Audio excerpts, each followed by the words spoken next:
Following Jesus is hard. Following Jesus is confusing.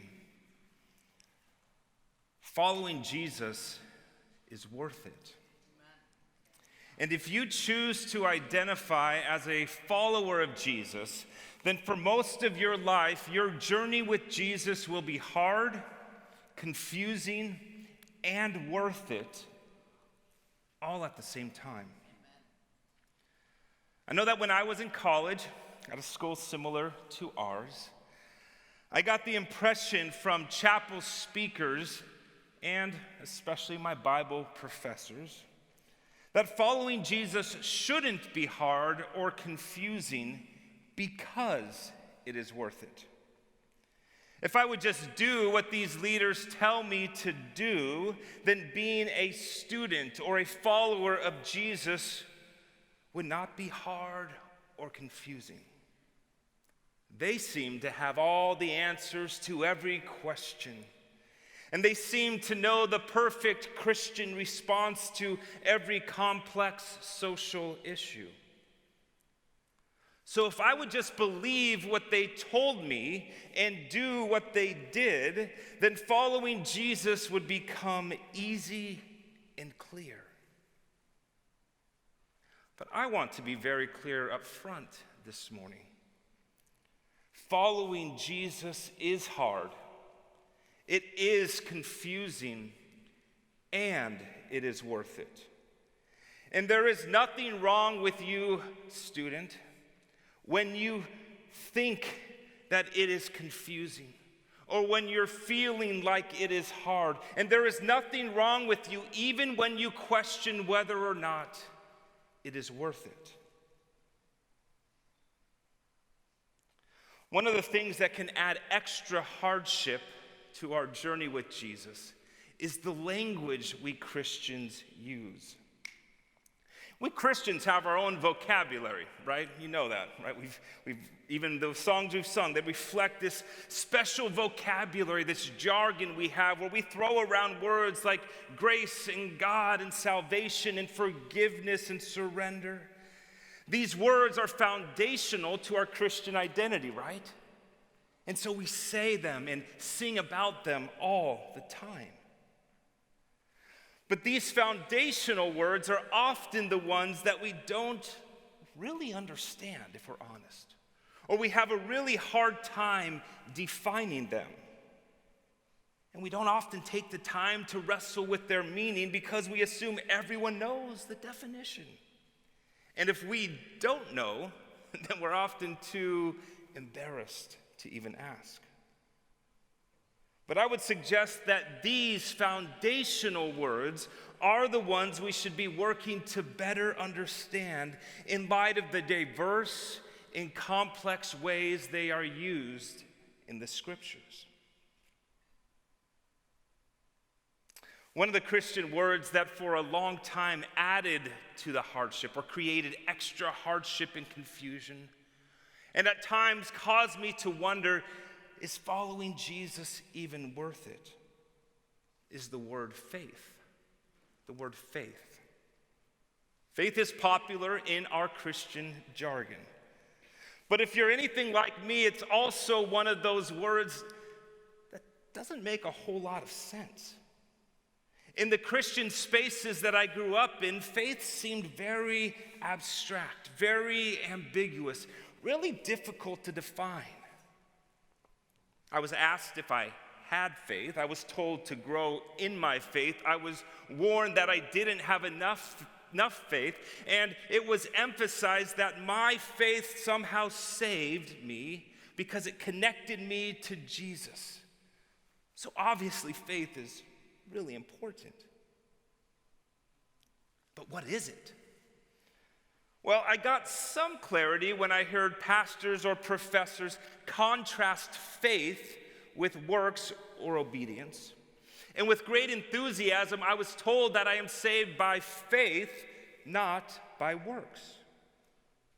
Okay, so faith is the opposite of works. That's great. But while it's helpful to know what something is not, what faith is not, it still begs the question, what is faith? And how do I know if I even have it? Well, then I would hear answers like this. Faith is belief. Faith is belief. It's intellectually agreeing with the facts about Jesus' death and resurrection. All I had to do was to agree or assent to the claim that Jesus died and rose again, and I would be saved. That sounded great. And for a time, that made a lot of sense. But what does it mean when I have questions? What does it mean when I still have ongoing, lingering questions about Jesus? Or even worse, what does it mean when I start to doubt whether Jesus did die and rise for me? Suddenly, my once clear and very simple definition of faith is now a source of great anguish. I don't know if I believe. I don't know if I believe enough. I don't know if I fully agree. I still have a lot of questions. So am I not saved? Am I not a Christian? Do I need to study harder? Do I need to read the Bible more? Or just maybe, if I go to school and get 2 graduate degrees and a PhD in biblical studies, then I will never doubt. I will never have questions. My faith will be strong. Or the other way faith was explained to me, or at least modeled, was that faith is an emotion. It's a feeling of love, a feeling of peace, a feeling of joy. Or it was a kind of adrenaline rush. I often got that impression. The same kind of rush I would get before an adventurous activity or when my favorite sports team won the game. And there were times when I would have great feelings for God, a great sense of God's love for me and a mutual response of love for God. And these emotional highs would usually happen at summer camps, at a Christian conference, at a revival service, or especially at a chapel. I would get fired up and emotionally excited, which would then result in me making a life-changing decision or some type of commitment. And so I would leave those experiences feeling confident, feeling good. I have a strong faith. My faith is real. I felt God. I heard from God. I expressed my love for God. I have faith. But then a month later, or a week later, or if I'm more honest with you, the next day, I would wake up and those feelings would be gone. God's presence seemed distant. I didn't feel love or joy. I wasn't passionate and excited about God. So then I would question my faith. Without the deep, passionate feelings that I associated with faith, I immediately questioned the genuineness of my faith when those feelings went away. So, faith is often defined as the opposite of works, and as either an act of the mind, what we call belief, or a response of the heart or the gut, what we call a feeling. It's assumed that it's something internal, something happening within me, and it's claimed that it's definitely not something external, something I do with my body. So for much of my journey with Jesus, I've vacillated from moments of strong belief, strong feeling, to moments or seasons of doubt and lack of emotion. And as I experienced this roller coaster, I always assumed there was something wrong with my faith. It's just not strong enough. It's just not smart enough. It's just not passionate enough. It's just not good enough.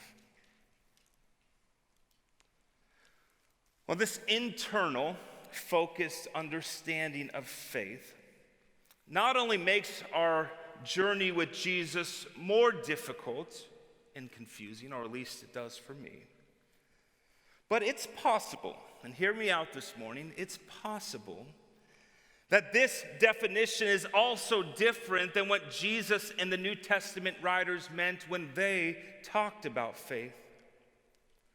Now, I definitely can't address all the complex ways that faith is described in the New Testament.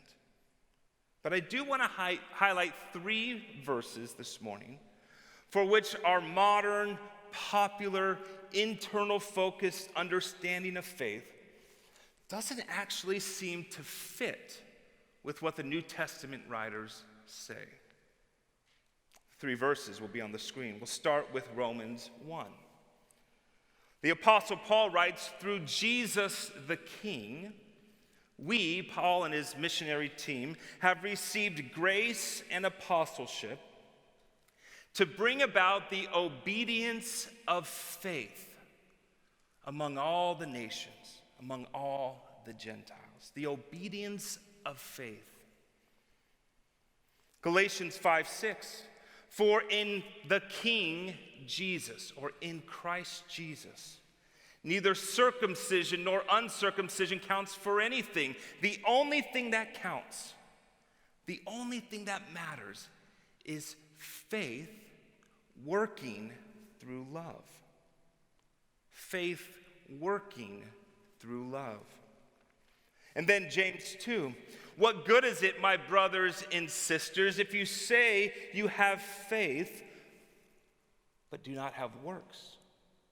Can that faith save you? So faith, if it doesn't have works, is dead."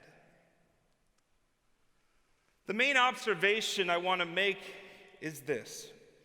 In all 3 verses, the writers connect faith and works, or faith and obedience, in a way that is much more integrated than our modern, popular, internal-focused ways we often talk about faith. It doesn't seem like Paul or James would define faith as the opposite of works.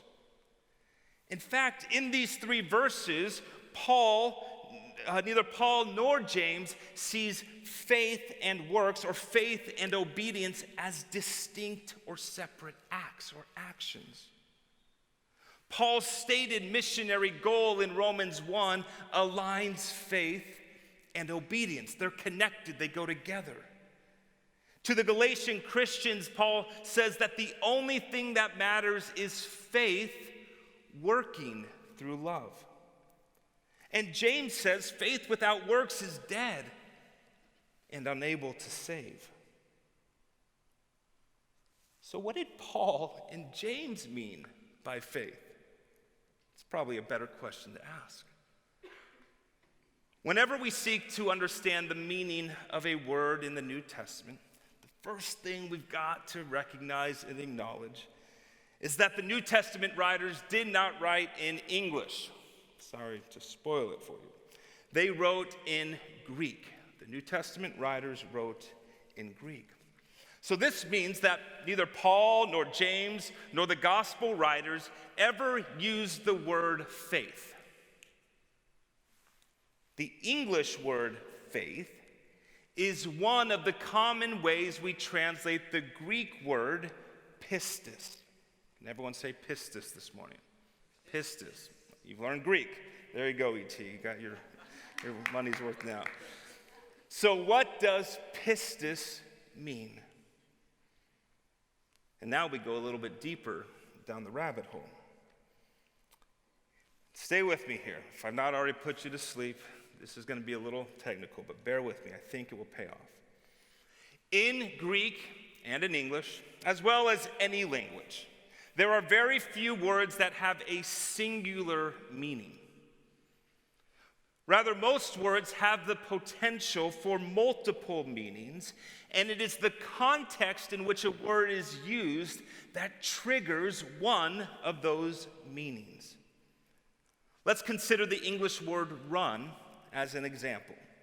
If you look up the word run on dictionary.com, you will see that it has 52 potential meanings. Now, this doesn't mean that all 52 meanings can be used at one time. That's impossible. Nor does it mean that all 52 meanings are as common as the others. In fact, there is one basic or one primary meaning to the word run, which is to go quickly by moving the legs. And when the context is a track competition, or the context is a daily exercise routine, we have no problem discerning that basic fundamental meaning of the word. However, if we switch contexts, a new meaning is triggered.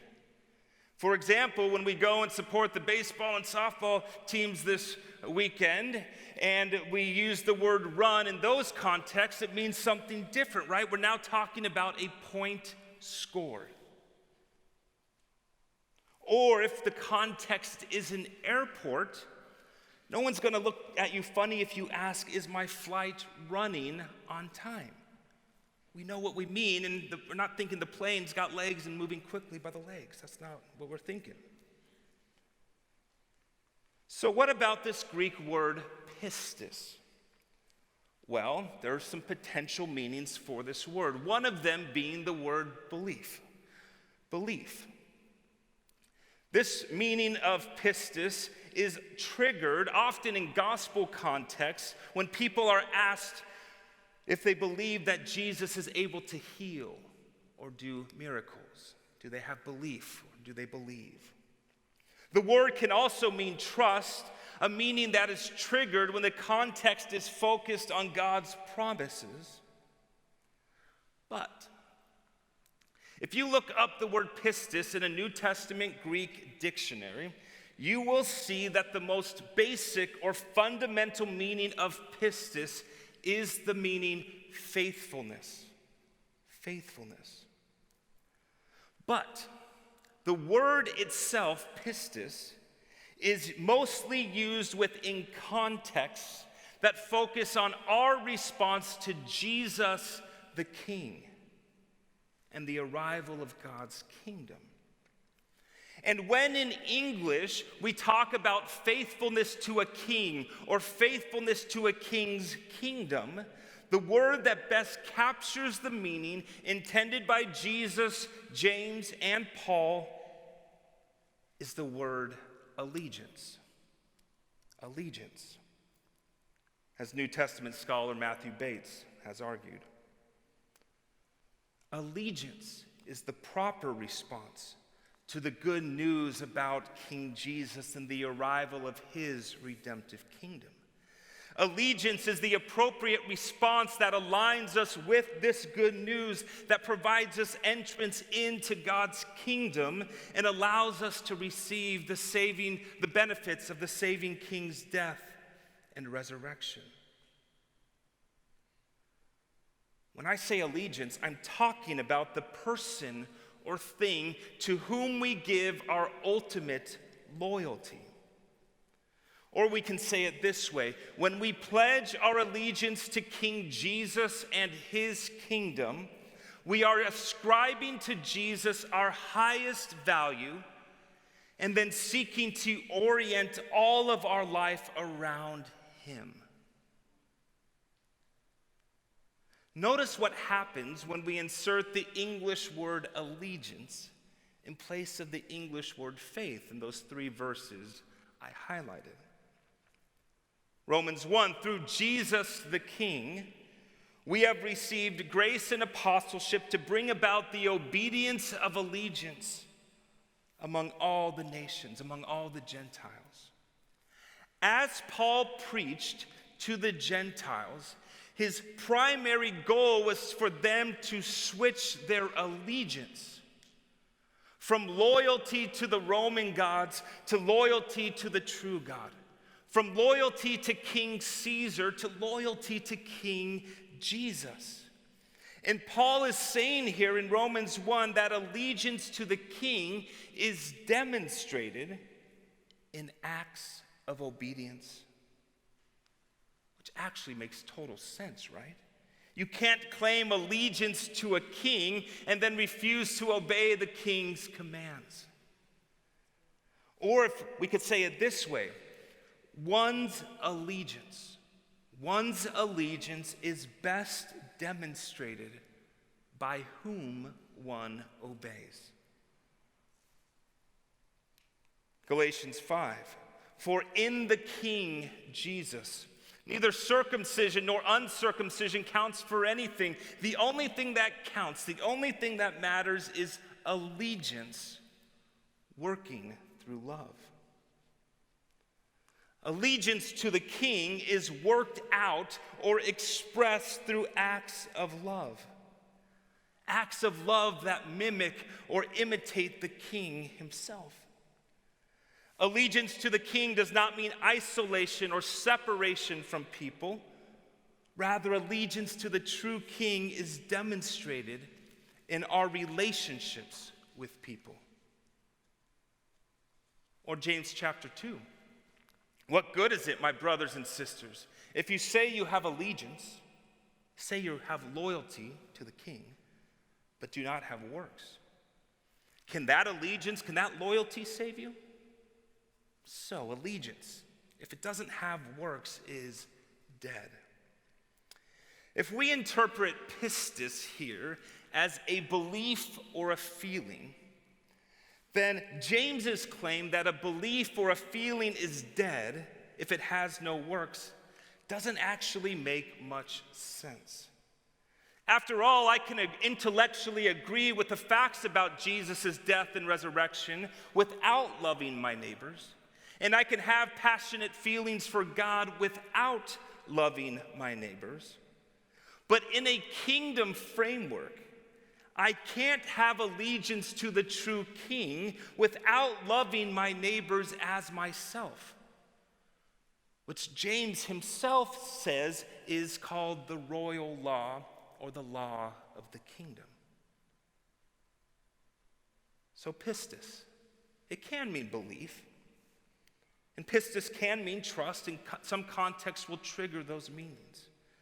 But what I'm suggesting to you this morning is that pistis most often means faithfulness. And so in the context that focus on our response to Jesus the King or Jesus the Christ, and our identity as citizens of his kingdom, the word that we should use to translate pistis that best captures its meaning is allegiance. So why does this matter? Well, I would argue that it matters because it better explains what the New Testament writers meant and can actually bring a lot of clarity to our reading of the scriptures. But I also believe there are some practical benefits as we think of our faith more as allegiance and less as intellectual belief or an emotional feeling. The word allegiance is actually a bit less abstract than the word faith in English, because we can picture or we can envision what allegiance looks like. Since we use this word in a variety of contexts, right? We talk about allegiance to a country, allegiance to a political party, allegiance to a politician. We talk about allegiance or loyalty to a sports team, a brand, a company, a relationship, a family, or an institution. And each time we talk about allegiance or loyalty in those contexts, we can actually envision or picture what allegiance looks like. In each of these contexts, allegiance involves a declaration of loyalty that is expressed in appropriate actions. For example, we would never say, I am loyal to this politician, but I would never vote for him or her. Like, we wouldn't say that. And we would recognize that loyalty to a politician would include the act of voting in their favor. Or we wouldn't say or shouldn't say, I am loyal to my favorite sports team, but only when they win, right? We don't talk that way. When we claim loyalty or allegiance to a team, it's assumed that we will root for that team no matter what. Well, what does loyalty or allegiance to Jesus the King look like? According to Romans 1, it looks like obedience to the King. According to Galatians 5, it looks like love. According to James chapter 2, it looks like generous, hospitable, justice-oriented works for our neighbors. In other words, allegiance to the King is demonstrated as we practice Jesus-like love toward our neighbors. Allegiance or loyalty to the King is demonstrated as we practice Jesus-like love toward our neighbors, both Christian and non-Christian. Allegiance to Jesus is demonstrated by laying down our lives, leveraging our privileges, and at times giving up our rights for the good of others. Allegiance to Jesus is demonstrated by seeing the humanity and the dignity of all people and treating all people with respect. Allegiance to Jesus is demonstrated by listening to others and learning about the world and our country through the experiences of others that may differ from our own. Allegiance to Jesus means pursuing and promoting justice for our neighbors who are marginalized, discriminated against, oppressed, and disenfranchised. Allegiance to Jesus surpasses and it ought to redefine every other loyalty we have, whether to country, political ideology, family, or institution. As Jesus himself says, we cannot serve two masters. And lastly, please hear me when I say this. Allegiance to the King does not mean perfection. We will always be struggling and growing in our loyalty, in our allegiance. It's a process. And allegiance to the King does not mean we are saved by our works. We are only made whole.